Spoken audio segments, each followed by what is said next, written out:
What's up, y'all? Welcome to the Comic Trinity Podcast, where today we're going to be talking about the Arkhamverse and the Dark Knight Returns.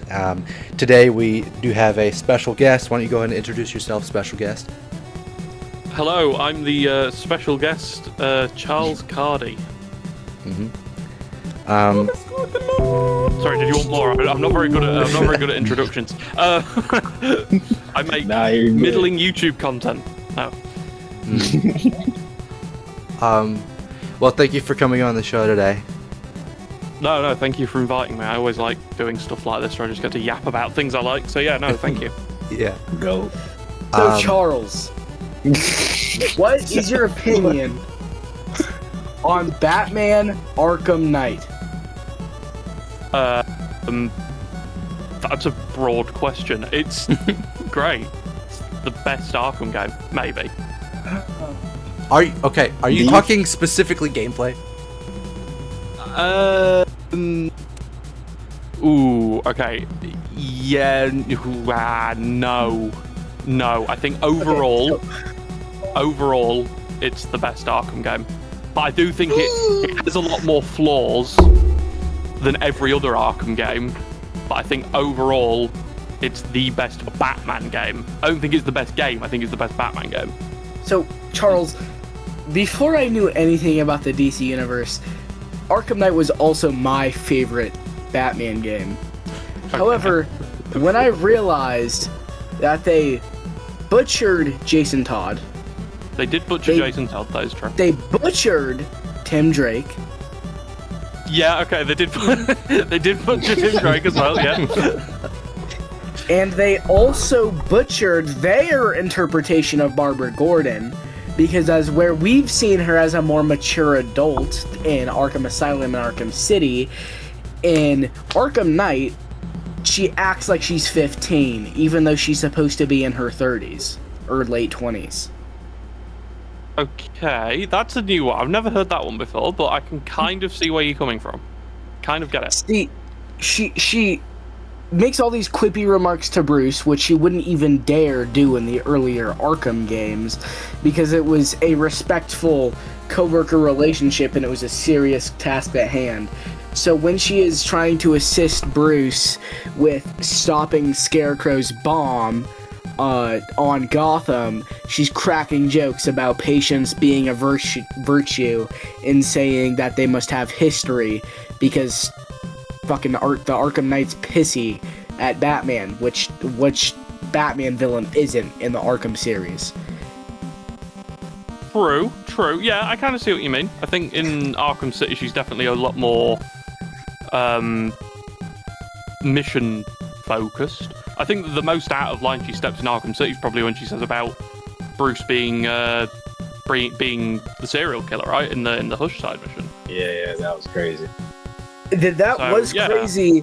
However, I do see where she's coming from with the Joker blood affecting him, and it feels like they kind of misunderstood what they did with that. It feels like that game just feels completely disconnected in terms of story from the rest of the Arkhamverse. And I mean that by we see in Arkham City that Bruce's willpower is so strong that whatever effects the Joker blood could have had on him do not affect him, except for, the physical parts aspect. Where in Arkham Knight, this guy, every time he gets a little sniff of that toxin, he's ready. He's tweaking. He's ready to snap somebody's neck. One of my other gripes with Arkham Knight is the end of the game, as in the ending mission where he literally, there's no reason for him to just get taken into the asylum. We see that there is no armed thugs around Scarecrow. We know that Batman isn't in a gurney. We know that no one is trained on Tim and Gordon. So why didn't Bruce, when Scarecrow opened that van, do a fear multi-takedown and break his arms? It would have been so easy for him. He wouldn't have had to get his identity exposed. The entire story just feels extremely sloppy and lazy, as if Rocksteady just wanted to get it over with. Because that's what it was. There's even a line in Arkham Knight from the thugs, where they're talking about the other Arkham games, and they say that they hate Gotham even though it's treated them nicely, and it's time that they leave it for a long time. It's clear that there's some resentment with Rocksteady towards the Arkham games, in Arkham Knight at least, when it's clear they wouldn't be worth jack shit if it wasn't for these games. I also just feel like Sefton Hill brought the game down significantly, because I'm pretty sure he was one of the people in charge of writing the story for this game. And I feel like he just fundamentally does not understand Batman as a character, especially with the games being based off of BTAS. And Batman, this is by far the worst adaptation of Batman in this series, because he doesn't care about anyone. He doesn't trust Robin enough to help him, even though we know that Robin is perfectly capable to help him, because he not only boxes the hell out of Two-Face in his side story, we know that he's a cage fighter. We know that he was able to sneak into Arkham City in and out several times. And Bruce, the entire night, just has him stuck on that damn cure, which makes no sense, because why wouldn't he have Barbara synthesizing the cure? That makes really no sense. It feels like they just wanted to get Tim out for no reason, and it makes Bruce come off like he's kind of an asshole, not caring about his adopted son. And he also is very selfish. He doesn't tell his adopted son that Barbara's been taken, where it would have turned out way differently if he told her immediately, because then he would have helped him. But no, he waited until after the movie studios incident with Harley Quinn to tell him, and then he locked him up so that he couldn't do anything. And then he gets shocked when Tim gets kidnapped by the Arkham Knight, when he is quite literally restrained in a 4x4 cell. Batman in the story, the most times he sympathizes in the story is when he's telling Jason that he's sorry, and when he's saying, "I'm proud of you, my dick." That's quite insane. I don't think that was an exact quote there. I'm pretty sure that's what he said. Whereas these games are based off of BTAS, and Batman is supposed to be extremely caring for literally everyone in that universe. So him just not giving a shit about his own adopted son is just kind of crazy to me. Also, Tim Babs is disgusting. Real. You kind of right. We literally see her in Arkham Origins being 15, where, and if we believe that the Matter of Family DLC takes place 5 years after Arkham Origins, right? She would be in her early 20s. If we believe that Arkham Knight takes place 5 years before, or 5 years after Matter of Family, then Tim would be around 15 in the Matter of Family DLC, because he's in his early 20s in Arkham Knight, and Barbara is in her late 20s in Arkham Knight, which means this version of Barbara groomed Tim Drake. She groomed Tim Drake. She took him to her Batcave, and did nefarious things to Tim Drake and turned him into a cage fighter. And then she acts like she's the fucking sprunky rebirth version of Barbara in Arkham Knight. Wait, Charles, let me ask you this. Is Scarecrow in Arkham Knight your favorite Arkham villain? Yes. Yeah, probably.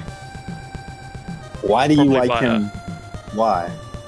Well, I don't know. I just think I think he a part of it is down to hype and aura moments, right? Like he's kind of cool, and also he comes the closest to killing Batman, right? I mean, again, Batman I have no doubt, could have definitely avoided that whole situation. But he does come the closest to beating Batman. And if it wasn't for Batman, I don't know, putting the Joker in his weird brain dungeon, then he probably would have. He came the closest to killing him, and or killing the idea of Batman. Yeah. And I think that's you got to give him credit for that. Necessarily true. In Arkham Origins, oh yeah, Bane definitely came. Bane came the closest. Yeah, true. I forgot about Bane. Batman. He literally, if Bane had gotten one more hit on Batman, canonically during that night, he would be 6 feet under by the time of Arkham Knight. And honestly, Gotham probably wouldn't be in that situation, because if Bruce died in Arkham Origins, then Arkham Shadow wouldn't have happened. Wait, Charles, do you think Joker, you agree that Joker is literally just put in Batman's way to stop him from... If it wasn't for Joker, Scarecrow would have lost a few times in that. Yeah, I think that makes sense. I think he would have definitely... he'd have beaten him at the start of the game in Ace Chemical. Yeah. He'd have beaten him then on the airship. Then... I feel like I'm missing another one somewhere. There's definitely a few points where Batman was just done in by Joker because, we need this game to go longer. Yeah. My only thing with this is, this honestly this argument to me doesn't make much sense, because it's not like Crane knows his Scarecrow that he's projecting into Batman's mind. He's just hitting him with the highest, most concentrated dose of fear toxin that he has.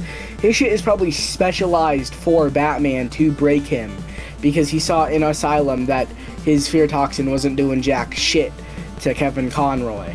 So he probably jacked that shit up a lot of notches.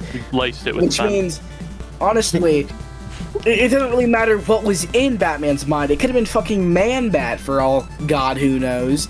He probably wouldn't have caught in Scarecrow at these moments because of the fear toxin. It could have been Dick. Man-Bat should have had a bigger part in the story, actually. Yeah. I don't know how. Yeah. I just like Man-Bat. I just think he's cool.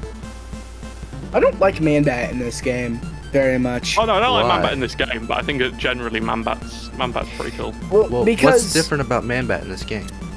Well, Man-Bat in this game, it just doesn't make quite much sense for me, because he decides to do the most risky experiment of his life in a basement in Gotham City the night that it's getting evacuated. And before you say, when he did the experiment, he didn't know the city was getting evacuated. Well, they have a TV in their room that could have projected the news. I guarantee you there were sirens outside. And we know that this experiment takes place after everyone gets evacuated, because it said that it's 6 or 7 hours before the main fucking event of the game that Kirk gets transformed. And we know this not because of an audio log or anything, but because when you come out of the clock tower for the first time in the game, you can see Kirk Langstrom flying past the movie studio and diving down into Dixon Docks, which means he probably had just turned into the Man-Bat. Have you ever considered Man-Bat might be a Mormon and hates technology, and that's why you never heard about the news report? My theory. I don't know, that's just a crazy theory, but I've never heard that one before, so it could happen. While Bruce was taking Ivy in, Langstrom was shooting up that bat rabies and murdering his wife. And I know there could be the argument, well, maybe he transformed earlier and it took him a while to climb out. Did you see that thing? It would not have taken him 5 hours to climb out of a brick-encased wall. That motherfucker looks like he could kill Bane, for God knows. He's kind of jacked. Wait, Charles, Arkham Knight is your favorite game in the series, right? I honestly couldn't tell you. I know that sounds like a cop-out to, remain neutral, but genuinely, my favorite Arkham game depends on like the day. Like sat here right now, I could pretty confidently say, yeah, Batman Arkham Asylum's my favorite. Like the atmosphere and the grandeur of it all. But then like tomorrow, I'll wake up and like play some Arkham Knight and be like, holy shit, this is like clear. And then the next day, I'll play like the Deathstroke fight in Arkham Origins and be like, no, this is the best. So yeah, I mean, I think if I had to play one Arkham game for the rest of my life, it'd be Knight. Just because there's like that much content and the gameplay is like so smooth. But yeah, generally it changes day by day. But I think on most days my answer would either be Asylum or Knight, which, you know, it's does Knight, hold on, does mods play into Knight? Because I feel like that's a factor. Vanilla Knight, could you play that like all the time? Oh yeah, 100%. I mean, I only got a PC in October of last year. I was about to say, I had like a decade of non-modded Arkham Knight that I used to play on Xbox. So yeah, I mean, obviously the mods definitely would help that, and the suit mods, and even some of the gameplay mods, like playing Arkham Knight on console now, the combat effects, I hate them. Yeah, look at them, they hurt my eyes. Yeah, but like, I hate that shit. So yeah, there are bits like that where I'm like, that kind of sucks. But yeah, I think just for the sheer amount of content, and even though obviously the story DLC packs are kind of bad, apart from the Batgirl one, that's actually like a longer bit of gameplay. I think purely just down to the content, Arkham Knight would probably be the one I'd have to play forever. Although City is a close second, purely because of Harley Quinn's revenge, and again, it doesn't have that many less playable characters than Arkham Knight, so there is a bit of a it depends on the day, but Arkham Knight is probably my favorite. Okay. If you had to guess, if you had to say, which, just objectively speaking, what game do you think has the best story? Oh, okay, you're gonna throw me under the bus here. You throw me under the bus. It's not Arkham Knight. Charles, he really wants you to say City here. That is his favorite game. I don't know. Please don't say City. Don't say City. Just okay, you know what? We'll take City out of the equation then. Okay. Thank you. Everyone let him answer honestly.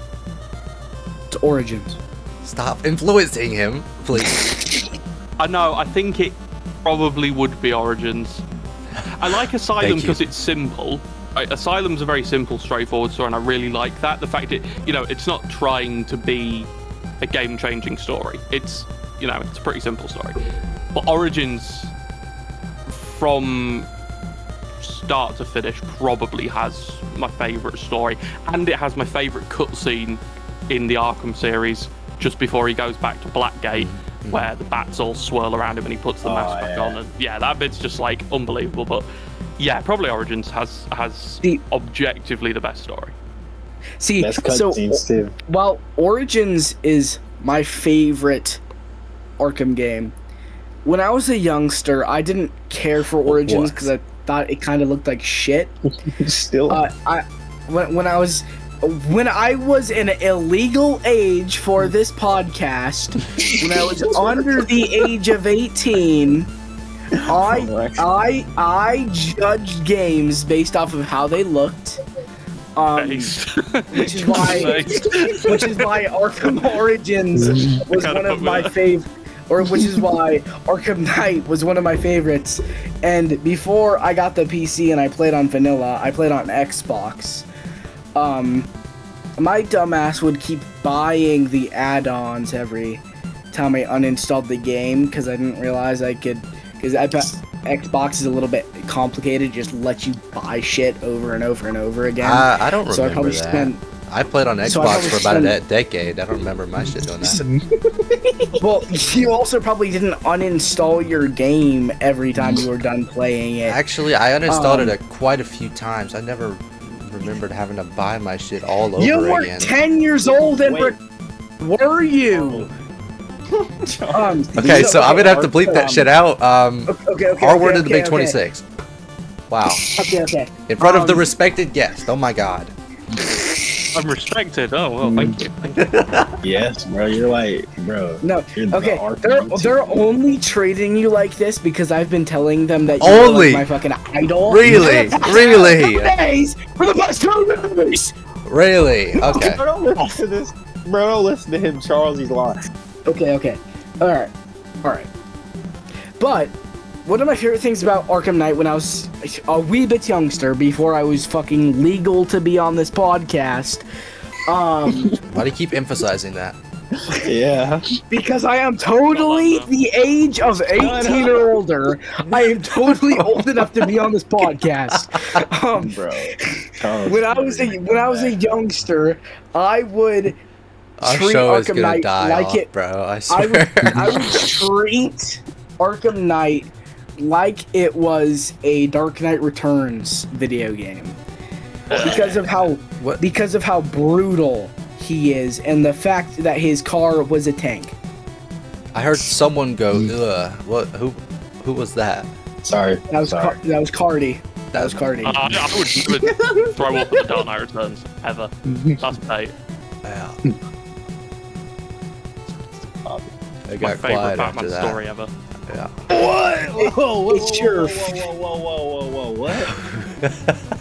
Okay, can I explain myself? Please, he's Yeah. going to explode. I feel like I do have if some you explaining to do because this is an opinion I've only formed in the last like 4 months, maybe like 5 months. Like, this isn't something I've always thought. But yes, The Dark Knight Returns is my favorite Batman story ever, and since I am a very smart person, obviously, I do realise that it is a little bit crappy at points. In fact, it's very crappy at points. Batman calling Robin a soldier, him calling Jason Todd a soldier, Superman being a government mule. Batman is grossly mischaracterised in several points. There is a lot of points in this book that make me genuinely wonder why I like it. But he literally tells someone that he will let them die and bleed out if they don't give him answers. That's kind of dog shit writing. He does, and that's just after he shoots a guy with a fucking machine gun. He doesn't kill him.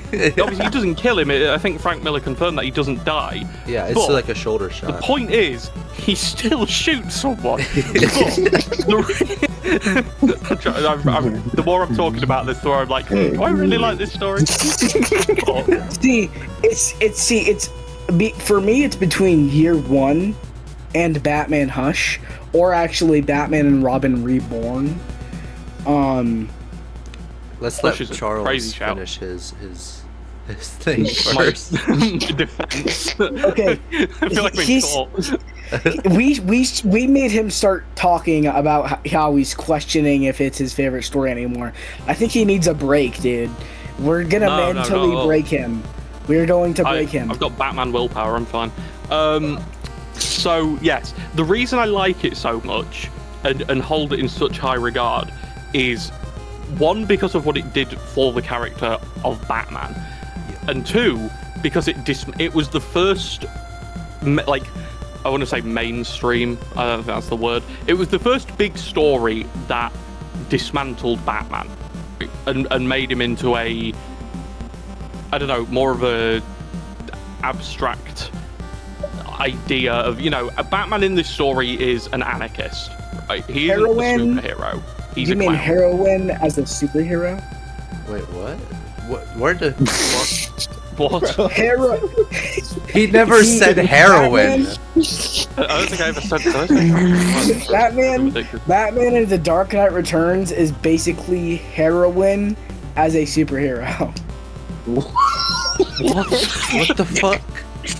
Expand on that, please. That's What?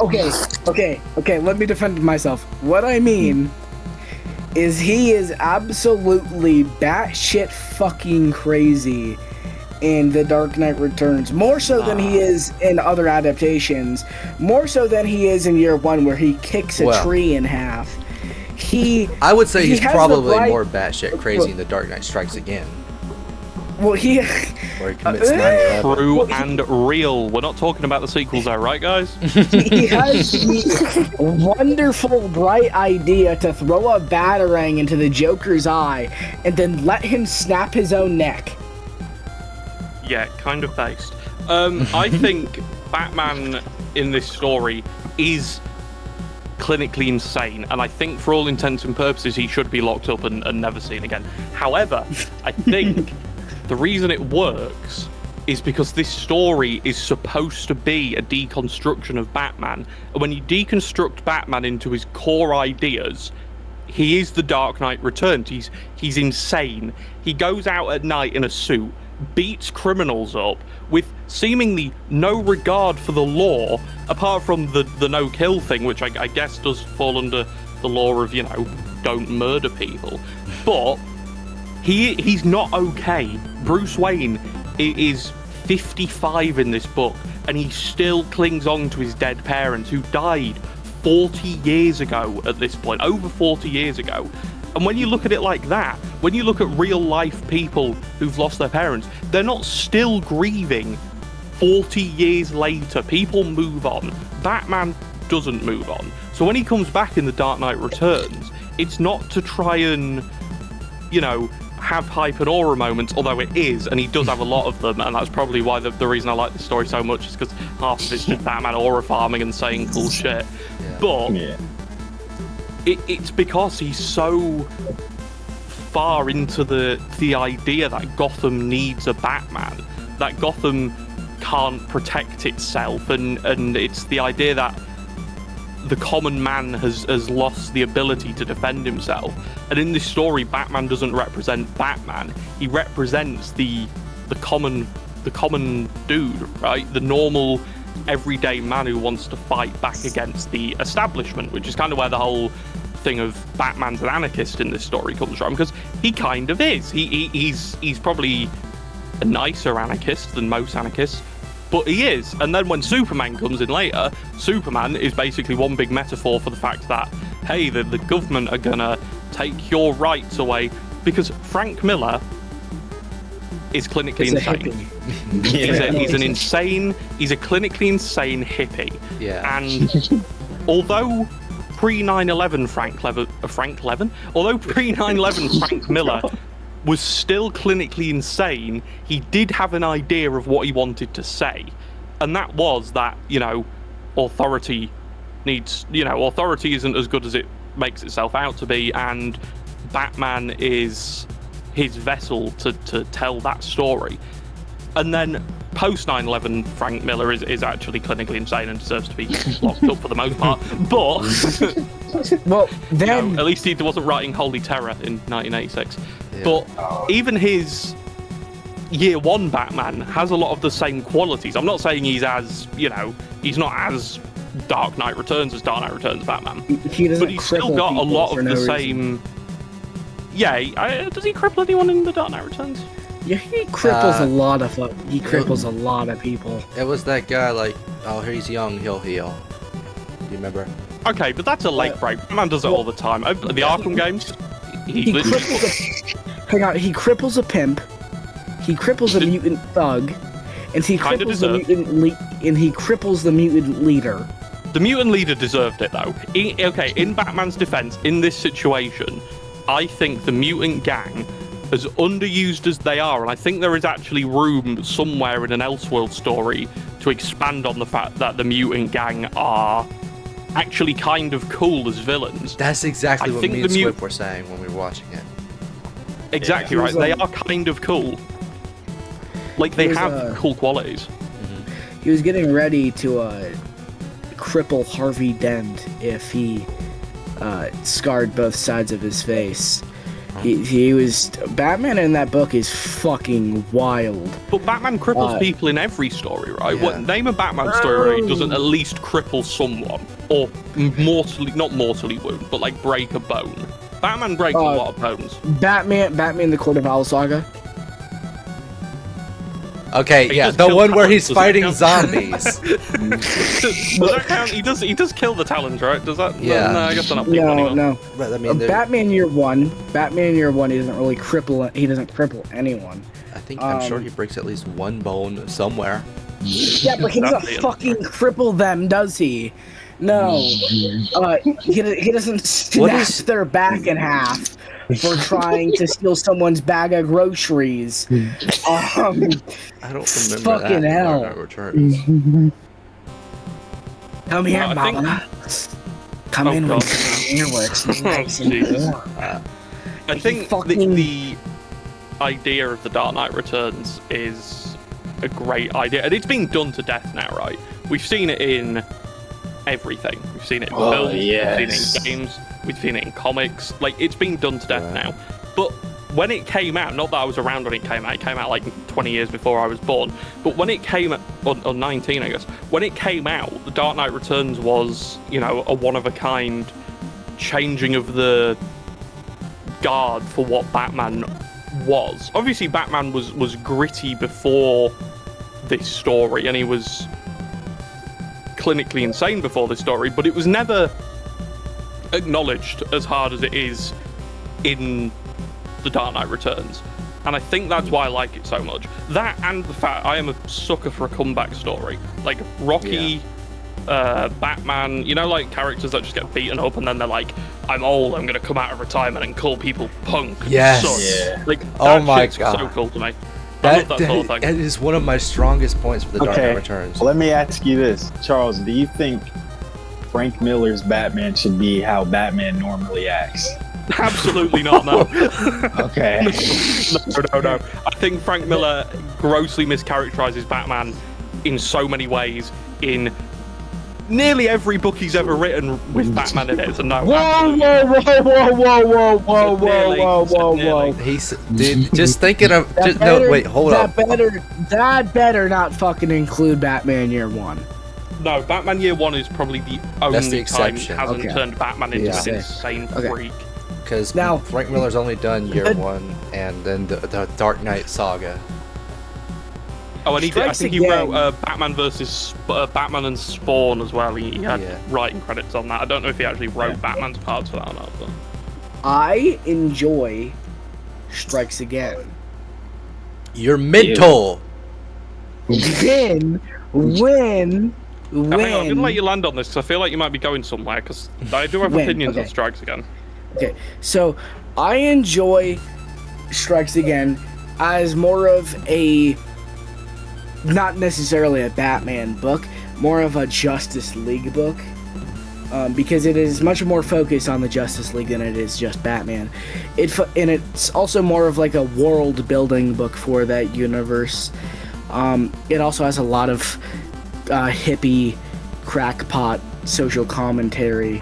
But my favorite part is the world building because it expands on the reason why, there's no other heroes interfering with Batman in The Dark Knight Returns, and it's because everyone is fucking locked up by the US government. And it kind of gives us a reason to why Superman was more willing to, be this fucking lapdog for the US government, was because it was either that or he gets locked in a kryptonite cell for the rest of eternity. I think it's really interesting. Like they use Flash as an internal power source. It very outlies how the government uses, or at least at the time, whatever the fuck Frank Miller was smoking, uses people. Bro, he was smoking roses, bro. Uses everything and anyone they can at their expense and doesn't care about their well-being. I also just really like that it shows us that that's why nobody helped Batman or helped Superman with Batman, was because they were all tied up by the government. That's the only way I enjoy the story. I do not enjoy really any other aspect. I don't enjoy Carrie Kelly being Catwoman. That's really gross to me because it's a little Batman and Catwoman are both very spiritually linked, as even since like Catwoman's first appearance, like, oh yeah, they're banging. So it feels kind of weird to make his kid protege Robin Catwoman. I feel like it would have been a more natural progression to make her anything else. Nightwing. Literally anything else. Nightwing, that would have been kind of cool.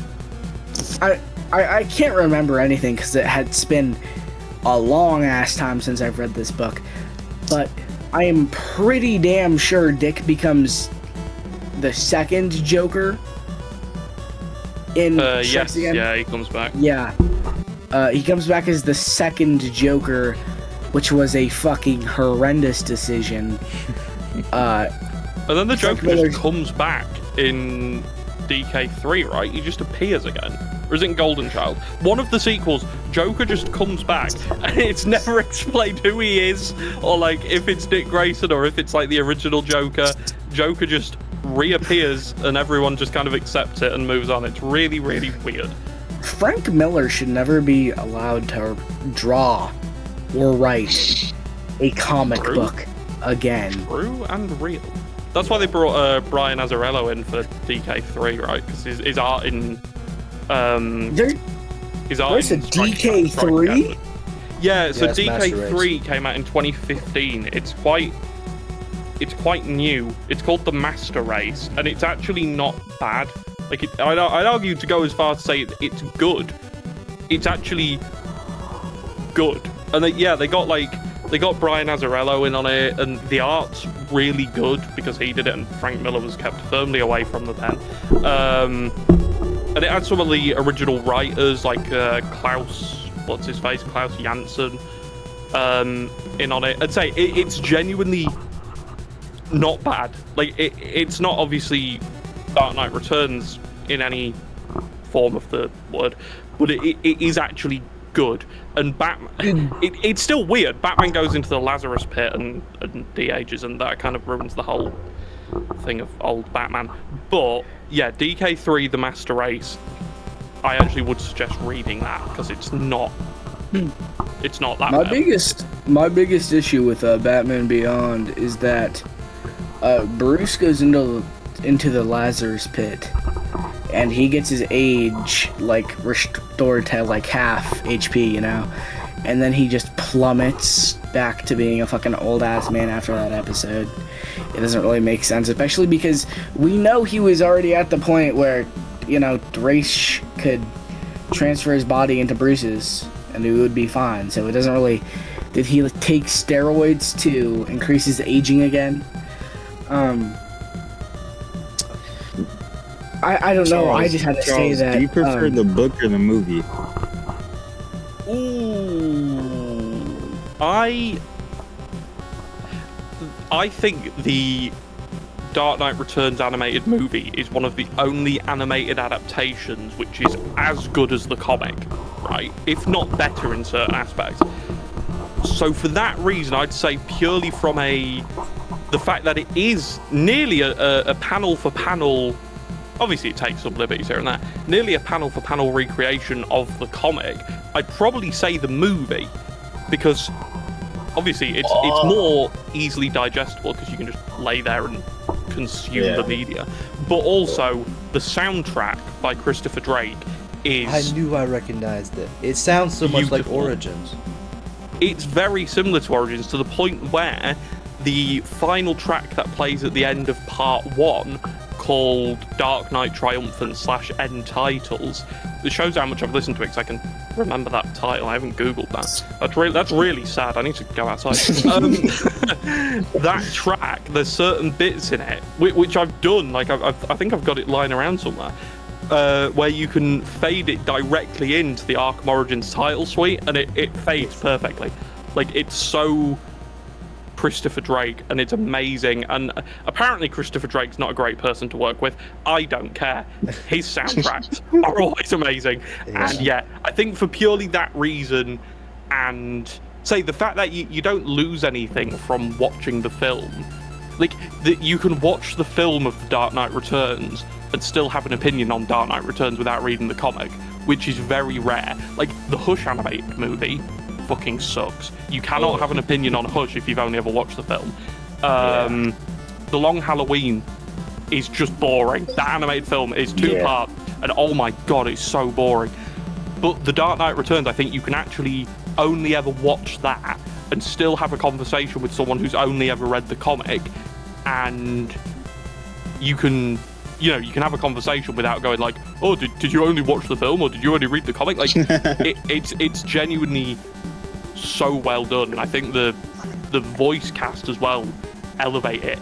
Like, Peter Weller as Batman, I love him. I don't fuck with that. I hate his voice. You don't like his Batman voice? I just think he does like a good, non-growly like an old Batman, and it takes some getting used to, because I remember when I first heard it, I was like, that's just RoboCop.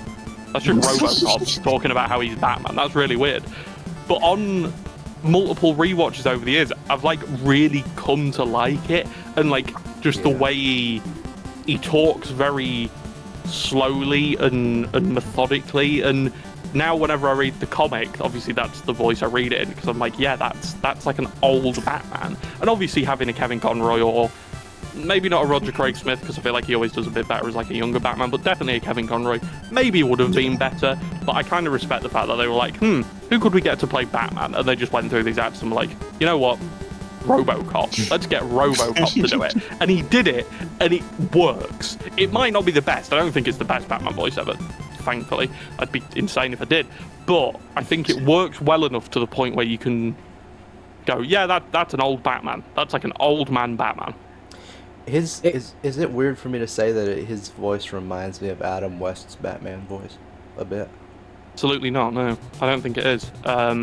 Because he sounds like a slowed down Adam West, and I think that's why it works. Because have you guys ever seen this theory that the Dark Knight Returns Batman is the 1966 Batman? It's like a continuation of it. I've seen it before. Yeah. There's this really strange theory. I don't think it actually holds anyway, but I think it's funny. And Adam West actually did a part of the comic. He voiced over a part of the comic. I've heard that. Yeah, the bit where he's interrogating Newton, and he's like, yeah. Every punk should have a mother. That one, yeah, he does that, and it sounds really good. Like, I think the fact that we never got an Adam West Batman in that capacity is a shame, because I think he probably could have done a really good job with it.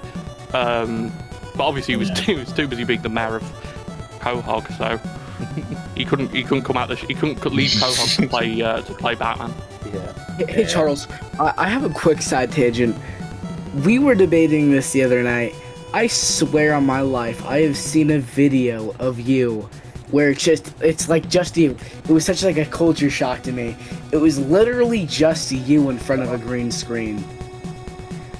I swear to God, I've seen a video of just you in front of a green screen before. Wait, was the green screen? Oh no, was it just green? It was on. Oh yeah, it was I did a video about the Arkham Knight side story thingies and how they all kind of were really bad apart from Okay. Is that video still up, perchance? Yes, yeah. Okay. It's called The Tragic Downfall of Arkham Knight's DLC, in brackets. And how I fix it, it's a really YouTubey title, but yeah, it is still up. And then there's the Resident Evil Requiem one as well, which also is me the whole time. So yeah, no, there's two. One of my biggest issues with the film is Carrie. She kind of just appears. She does just kind of like rocket out of nowhere, and then suddenly she's Robin. It's like, huh? But then again, that kind of happens in the book as well. It's very similar in the book. Like, she kind of just appears, and then all of a sudden it's like, yep, she's Robin now. It's like, what? I don't buy Bruce doing that right after Jason. It's not right after Jason. It's it's not right after Jason. That shit's like 30 years apart, bro. Not like that, but yeah. Long deteriorated. I think it would make more sense if she had to go through more shit to become Robin than just pop up. Yeah, her parents are still alive. She can't be Robin. Charles, how do you feel about Cassandra Cain? Oh, I like Cassandra Cain. I think she's cool. Okay. I think she's generally quite a cool character. Do you think she's like the best Batman? Okay. Noted. You're on the list. You're on the list now. What the fuck does that mean? I don't know. Bro, bro. You pay attention to him, bro. What does that mean? I'm on the list. Oh god. Wait, Charles, you don't think she's the best back? No. She is the best. No. She's the best Batgirl. She's the best Batgirl. I want to hear his take first. I don't think I have one. I don't think I have a take on this. That like, I mean, I do, but like, it's not really very interesting. Like, it's one of those like, oh well, I like this one for this version and this one for this version. It's really dull. Like, I like Cassandra Cain in certain things, and then in other things I'm like, oh, but Barbara Gordon's better or stuff. So it's a really lukewarm take. It's not very interesting. However, if you ask me about, I'm trying to think of something I have a really interesting take on. I really have many interesting takes on many things, actually, now I'm thinking about it. I'm a very boring person. Okay, what about this? Do you think that there should be another Arkham game or no? Well, No. I think the only Arkham game they should ever make again is the one I'm currently writing. That's what I was about to say. Okay. Rocksteady, come on. You know, I'm not a hard man to find. Come on. You can ring me anytime. Yeah, we somehow got you on this podcast. So it probably wouldn't be too hard for them to get in contact with you. Yeah, I'm not a hard person to get in touch with. You don't need a signal. Don't be scared of the list. I am scared of the list. What does that mean? It's okay to be scared of the list. Do not be scared of the list. Do not be. Bobber, you're on the list too. Jesus Christ. Wait, Charles, how much do you like Arkham Shadow? Sorry, how much do I like Arkham Shadow? I love Arkham Shadow. Yes. Great game. Do you think it's up there with the other ones, or do you think it's in its own bracket? I think it would be unfair to rank it against the other games because it's a different game. Like, it's not a third-person action-adventure game, it's a VR game, right? So I think it'd be unfair to rank it against them. But I think if you absolutely had to, I think it's definitely up there with some of the better Arkham games. I don't know where exactly. Like, the story I think's really good, if not a little bit, predictable. But it's like, oh, the villain is another villain. It's a bit like, oh yeah, well, why couldn't you have just done that as Two-Face? Why did we have to have the rack anyway? And we all hate that Dick Grayson got the shit beat out of him, and then. Doesn't he break his arm? I'm sorry, I did a small video on some Dick Grayson. I swear at one point I had to type out the words, Batman breaks Dick's arm. He like kicks him out of the thing and breaks his arm. God. I need to find that somewhere. It was in a video I did ages ago. I remember reading it, I was like, what? But yeah, no, apparently he breaks his arm. But yeah, I think Arkham Shadow is really good. Like, the gameplay is amazing. Like, you can say what you want about the story or the story, really, that's the only thing the game has. But like, the gameplay is... Yeah, here it is. The story of... Okay, I'm going to watch my own video here to confirm that. Further explanation on the list. Yeah, you explain the list while I find out.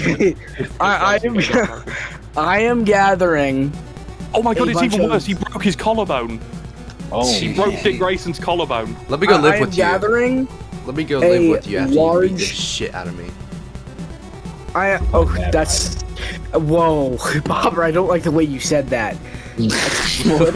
Let me come live with you after you beat my shit out of me. What? Oh, I said the. How you said that? I said the. Okay, that was a mistranslation. Bro, what's the list, bro? Okay. I am assembling a bunch of people who like Cassandra Cain, and I am bringing them all on for a podcast. That's actually quite a funny list to make, to be honest. So what? Wait, Charles, what did you think it meant? Wait, sorry? What did you think it meant?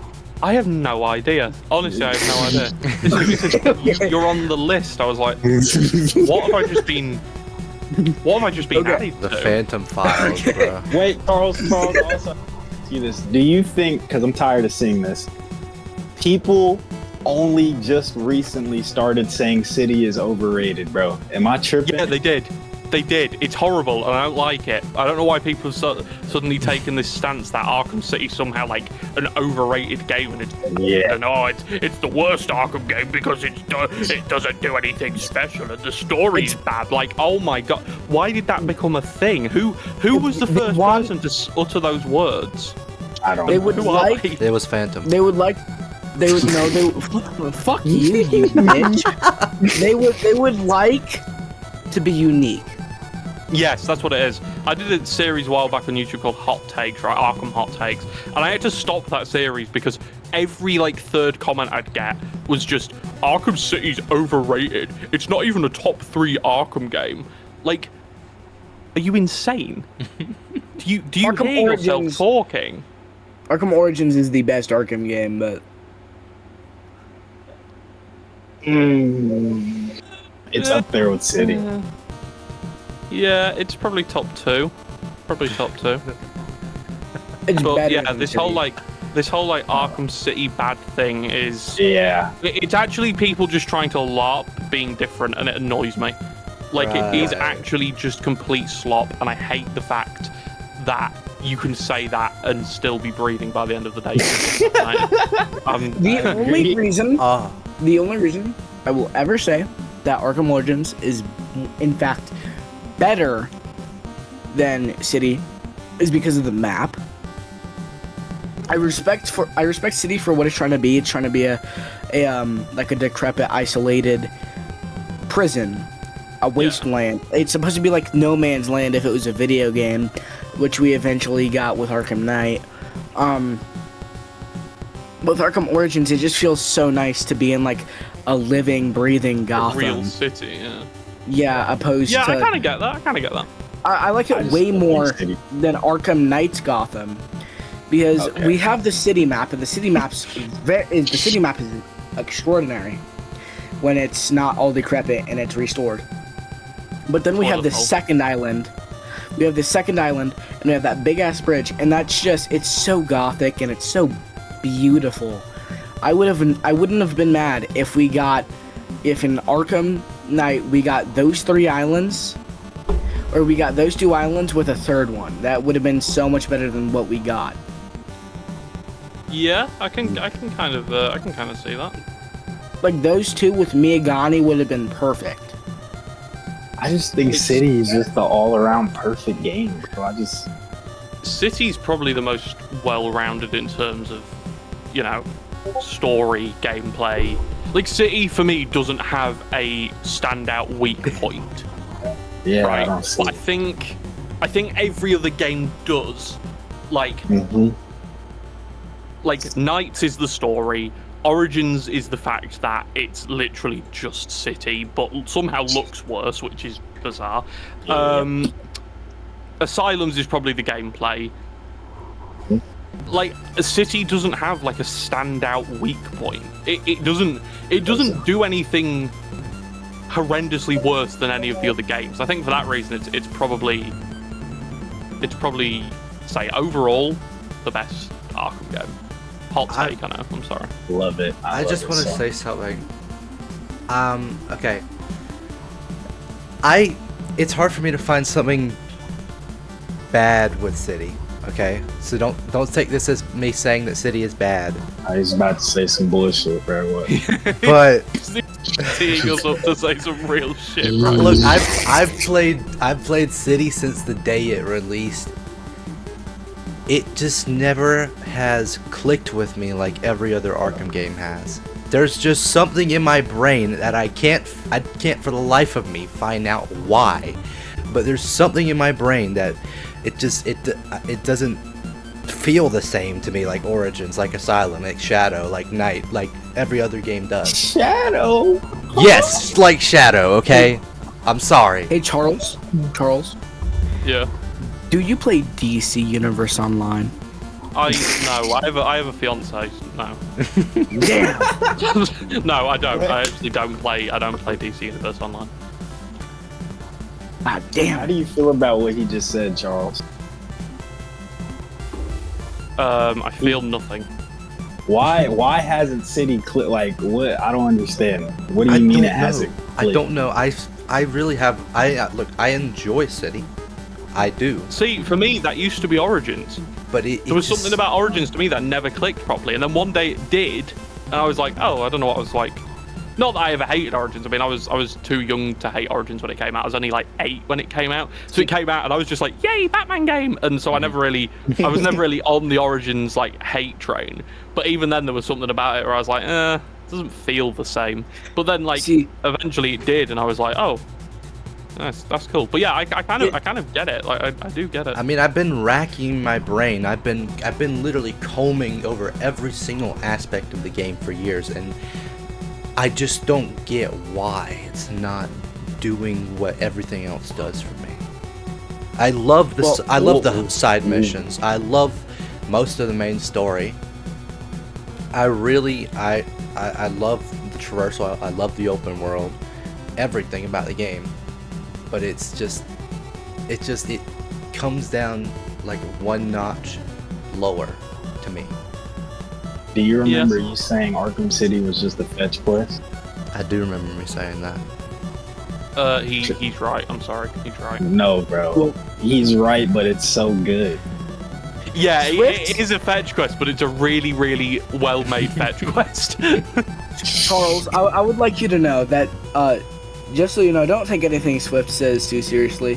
He's the guy that tries to discount Arkham Shadow because it's a VR game. That's what I was going to ask you earlier. I remember you had said that you would separate Shadow from the rest of the console stuff. I said it's not going to be you can't, more people like the other game. But you were saying, what you were saying, Swift, was that because it's VR, it's inherently worth less than the console stuff. Technically, in terms of replayability, yeah. No! What are you talking about? Who's gonna replay Arkham? Would you rather replay Arkham Origins, Arkham City, Arkham Knight, Arkham Asylum, or Arkham Shadow? I'd rather replay Arkham Shadow because it's more immersive. But who's dropping like $300 to $700 on MetaQuest? You don't fucking have to. You can get a cheap ass MetaQuest 2 off of fucking Facebook Marketplace for $100. Yeah, you can. What I'm saying, that's more. No, you can. You very much can get it on. What are you talking about? You still have to have a console. You still have to have a console for one of the other games. It works the exact same. In fact, the other consoles cost more. The consoles cost more. More people have a console than a MetaQuest. True. Okay, true. What does that have to fucking do with anything? You still have to go. Replay the other games besides Shadow. No. Okay. If you have someone that doesn't have a console nor a Quest, and you give them the option to get a $100 Quest 2 with the most immersive Batman experience attached, or a $1,000 gaming console that has the 2 inferior versions of Arkham Asylum and Arkham City on it. It has no remastered Arkham Origins, and it has a very buggy-ass version of Arkham Knight because there's no community patch in sight. But see, we know what are they going to choose if you explain that to them? It is a $100 MetaQuest VR experience that is fully immersive with Batman, or 2 very shitty remasters and a buggy game with a $1,000 price tag. Still think more people. Well, $1,000. I think more people go for the console personally, or the PC. Literally. I mean, you can run every single Arkham game on PC for like £700 or whatever that is in fake freedom dollars. He isn't bringing up PC in this argument. He's primarily bringing up console, and I also don't understand what your fucking argument is with the console, because and that doesn't affect the replayability of the game. That affects the availability of the console itself, not the game. The game is completely different from the console. But you can replay the other games more if you have a console. More people aren't going to go out and get a MetaQuest to play Shadow. Yeah, but you can still replay Arkham Shadow more than the other fucking games if you own a MetaQuest. But I'm saying more people would rather replay the console game.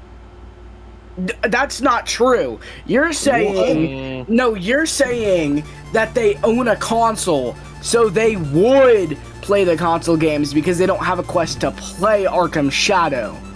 That is the argument you are displaying here. If they had both consoles, if they had a Quest and a console, I guarantee you 5 times out of 10, 50% chance, they're going to go for Shadow over the 3 other Arkham games, or if we're talking PC, then the 4 other Arkham games, and that is primarily because it is a more replayable experience in which you are fully immersed as Batman. There's more riddles to hunt, there's a bunch of Easter eggs and stuff to find, and overall, if you this guy also just didn't play Arkham Shadow, I don't think. As someone who had a console and a MetaQuest, I replayed the console games more because playing on a MetaQuest is fucking painful. Goofy like, having to like actually stand up and do shit while I'm playing a game. Boo. Exactly, that's what I'm saying. I want to sit down like a fat chud, alright? I want to sit down like a fat chud and run through Arkham Asylum like an idiot. Okay, well, Charles, for no offense, but for someone who is more physically active, if okay, say you are an extremely like physically active person, would you rather sit down in a chair and just go play to the gym, like the whole heart then just go to the gym and come back and play Arkham Asylum? If you didn't have a gym membership, if you were still a little bit of a chud, and but you had a very exquisite body and you're active, would you rather play the more immersive Batman experience, or would you rather play the desktop experience that bugs out and crashes? Couldn't tell you. What are you talking about? PC or console? Yeah. Dang. I said fucking desktop, so I'm talking about PC, nuts. We were talking about console, dumbass. And I switched it to fucking PC because you clearly meant PC. Because that has all 4 of the Arkham games on it. Oh my god. What? No, I'm talking about Okay. Then if we're talking about a fucking $1,000 PS5, $1,000. Yeah, the PS5 is $1,000. No, but most people already have it. They're not just getting one. Not most people. Most people think that fucking PS5 is next gen. What are you talking about? Most people consider the PS5 extremely new now. Extremely new. When that shit came out 6 years ago. I know, it came out 6 years ago and people are treating it like it's still next gen when it's current gen. What's your argument? Are you saying, what are you trying to say? My argument now is you just said that most people own a PS5 when that's just factually incorrect. That's true. No, not most people own a PS5. Most people actually own a PS4, which is inferior hardware. This has been derailing for like the past 5 minutes. So Arkham Reckoning. This is pissing me off. Thank you. Relax a little bit. You'll be alright. Thank you for silencing me, buddy. Okay, buddy. Okay, buddy. Okay. Bobber, don't you have questions you want to ask the nice man? Bro. The nice man. Well, hold on. Let me. Okay. Oh yeah. Also, Charles, do you think that Batman gets sorely pushed into everyone's throat and DC needs to relax and give spotlight to other characters? Yes, I absolutely do. I think we need to give Batman like a year-long break. Someone at DC needs to like. Whoa. That was hyperbole. Okay, no. Charles, that was a joke. Let's not go into another 40-minute long tangent. It was a joke. Charles, please. No. Charles, you said it. Charles, no, you said it. Now we're getting into it. That was your mistake for agreeing with him. Charles, giving Batman a year break and then DC not pushing any other fucking superhero is not going to help anything. We need to push Batman and the other superheroes. If we don't push fucking Batman, that doesn't mean they're not gonna push. That doesn't mean they're gonna push the other heroes. They clearly don't care about the other heroes. That's why they haven't been pushing them. Are your veins popping This out is your neck? rather aggressive.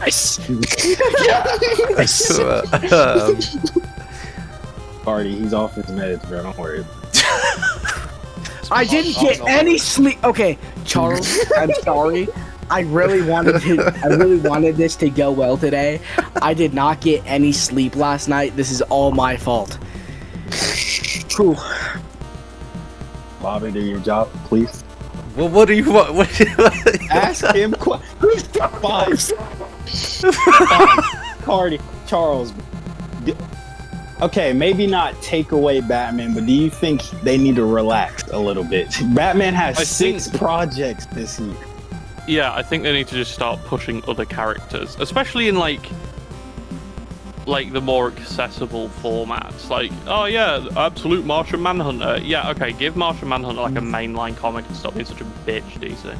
This is an official warning from the Charles Cardy YouTube channel. If you don't sort this out, there will be consequences. But no, yeah, I think I understand why they do it. Right, Batman's their moneymaker. Hell, I think we're all victim to that of just buying Batman shit and go, oh yeah. What do you mean victim? This motherfucker is my life. Yeah, no, I mean, I agree in that statement, in that Batman. But thing is, DC will probably never push another character as hard as they will Batman, because Batman, like you just said, Batman is so many people's guy, right? Batman is so many people's.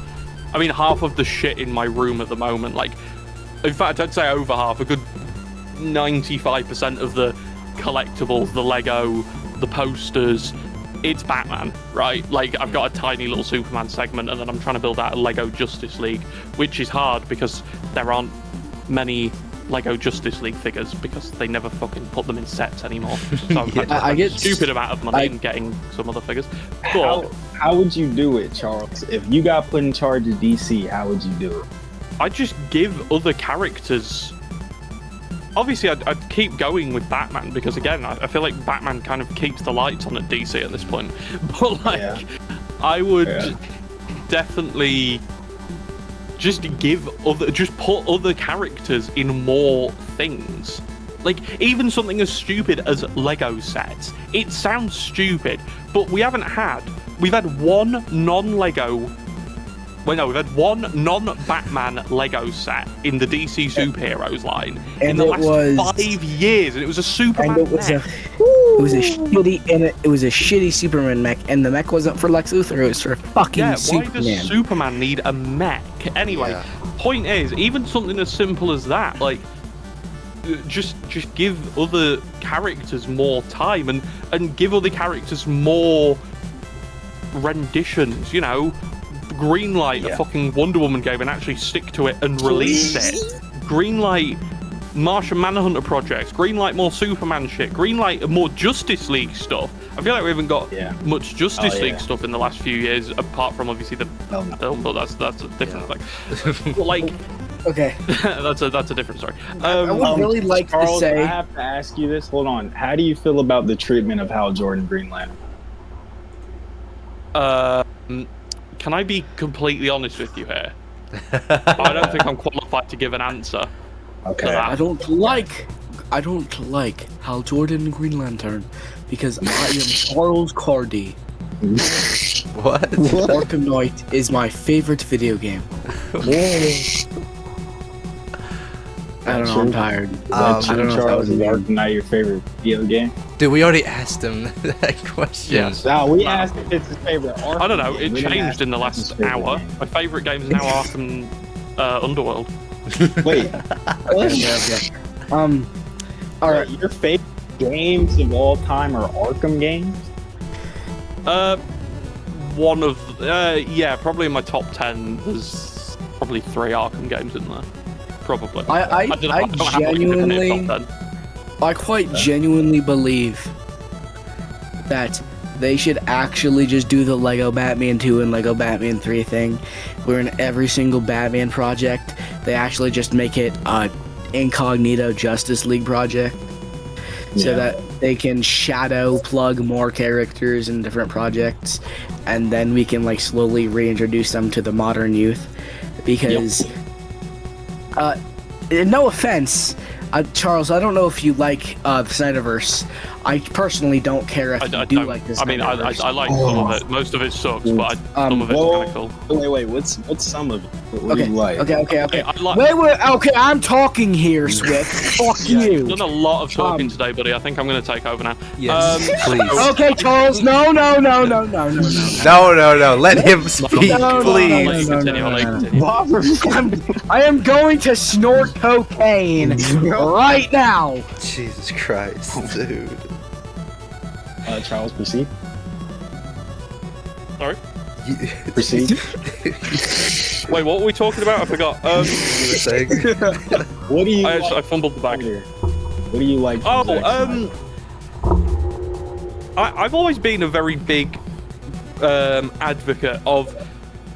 this is going to sound really strange, but again, let me explain myself. I have a lot of these weird takes. Characters are fake for a reason, right? Characters are made so you can mold them and play with their bits. That's strange. You get the idea. You get the message. Hopefully, you can. If every Batman was the same, we'd be like, God damn, what are we doing? This is so dull. Yeah. If every Superman was the same, we'd be like, God damn, what are we doing? This is so dull. And I think I don't like what Zack Snyder did with Superman specifically, right? I feel like he kind of fell victim to the Snyder treatment the worst. But even with Batman and the fact that he kills people, he fucking blows a guy up with a grenade in one of the in Batman v Superman. I feel like there's definitely some interesting story to be told there with Batman turning more violent and then kind of digging himself out of that hole when the Justice League come along, right? I feel like there's a really interesting story to be told there, but Zack Snyder didn't tell it because of reasons, and also I don't think that's what he was going for. I think he wanted Batman to be a killer. I feel like if you start at a point where Batman is an older, more grizzled guy and he starts killing people just out of pure, he just gets worn down and the world just continues to just beat the shit out of him. And then if he snaps and kills people, I think that's really interesting to see how Batman rediscovers his no-kill rule and rediscovers that life is worth preserving. And so I kind of like that aspect of it, and I think Ben Affleck is an amazing Batman, and I think I think he's an amazing version of that character. I don't think he's an amazing Batman. I think he's a good version of that sort of character. Like, I feel like if you put Michael Keaton or Christian Bale in that same predicament, you probably wouldn't get the same amount of grit or physicality. And that's probably why I like Ben Affleck's Batman so much, is because he's so... Do you also like him physical because he's crazy similar to Frank Miller's Batman? No, I already say that. Yes, absolutely. Yes, that is another reason why, and it's like the closest we'll ever get to a Dark Knight Returns live adaptation. But yeah, I feel like there's definitely a lot more of the Snyderverse that I don't like than I do. But at the same time, as someone who has written stories and is currently in the middle of presenting one of those stories, I feel like people need to be more accepting of the fact that these characters are real or aren't real and have been around for so long to the point where every now and then you have to throw shit at the wall and see if it'll stick. Maybe in another universe people would have gone, wow, Henry Cavill's Superman, what a cool guy, and that could have changed Superman. Obviously it didn't, because a lot of people kind of fucking sucked. But I do think creatively I respect the fact Snyder knew what he wanted from these characters and he stuck to it. I don't think it was always the best idea, and I think his Superman specifically is such a strange, it's just weird. It's just a weird little microcosm of Superman media that we can look back on now and be like, what was going on? But I do respect it creatively in that he knew what he wanted from Superman. You can kind of see what he was trying to do with the character. Right. But it wasn't ever meant to work. And so for that reason, I think I respect parts of the Snyderverse. And obviously a lot of it, I think, Jesus Christ. What do you think is the best movie out of that? Probably Batman vs Superman, the ultimate cut, specifically. I mean, I just, like, the Justice League fucking sucks, let's be honest. The Snyder Cut Justice League isn't awful. Aquaman. I can't even lie. This is the first. I've never seen it. I've never sat and watched it. You have to watch it. I have. Should I put that on the recommendation list? But Charles, I have quite the question. So, who plays Batman in your animated project? Animated. This. Or in your, what if I had like free reign at DC and got to pick any voice? No, in like the project that you're doing now. Who's playing Batman again? Oh, a man called MRJ7. Okay. Have you heard his Batman voice? Yes. Alright. Okay. So me and Bob both talked about this. He's throwing you under the bus. Is that? No, he said this. I thought that maybe it wasn't your strongest. That's all. That's maybe a few words were said when I was sleep deprived for like 5 days. By the way, so I was mental. But I have no what they're talking about. By the way, you weren't in that call. Okay. Hang on. Let me find this trailer because I need to.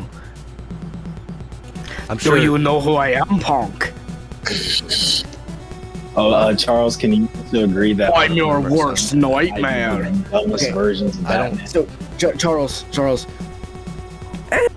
just what did you see in him? You know.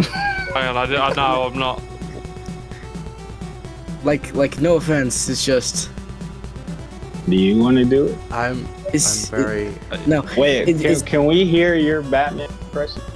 Is he going through puberty? I'm sure there's a better way to say Charles, this. Please. Okay. Sorry. Why is his voice cracking so much? Charles, would you ever come back to this podcast?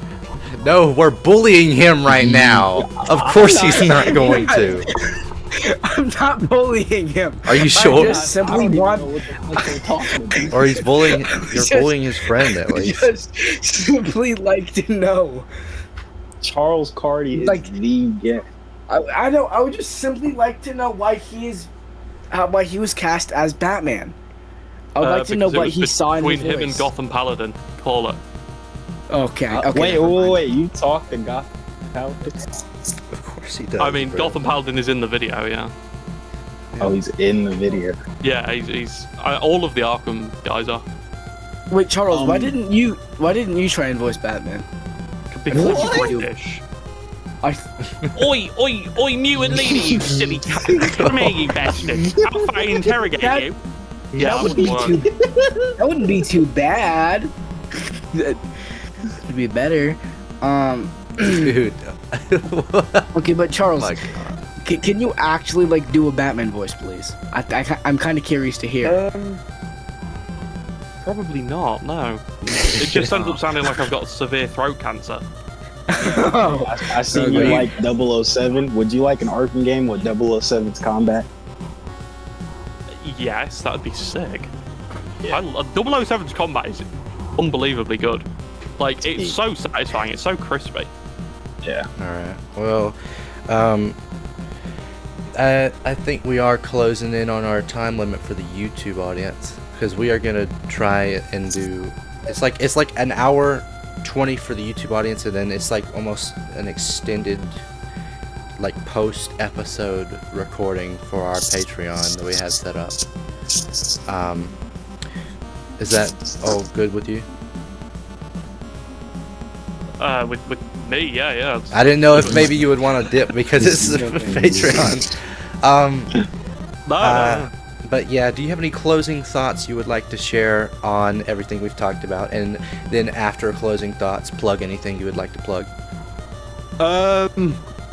Closing thoughts are give Martian Manhunter a mainline comic, and also make a Martian Manhunter game, DC. Mm-hmm. I don't know why. Like, I don't know how you do that. That's it. Make a Martian Manhunter game. And the only thing I'd like to plug is my YouTube channel, which is called Charles Cardy, because that's my name, and I fumbled on making a cool YouTube name. So yeah, that's the only thing I'd like to plug. I have a second channel as well, but that's not really anything interesting. Well, so yeah, that's about it really.